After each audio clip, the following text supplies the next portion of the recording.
Hello again. Welcome to Uncle Geoff's Easy-Peasy English. Today we're looking at been and gone. My brother went to Paris last week and he's still there. Have a look at this sentence. He has, he's to Paris. What's the missing word? He's, he has, he's to Paris. What's the missing word? Is it been or is it gone? The answer?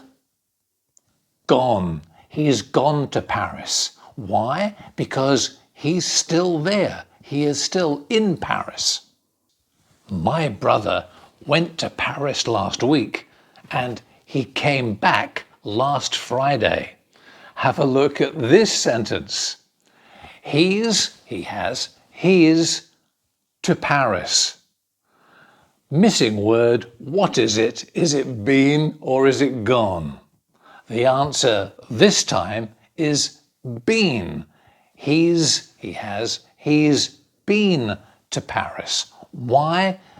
We use been if you go and come back. He's been to Paris. The present perfect with been and gone. Piece of cake. See you next time. Bye for now.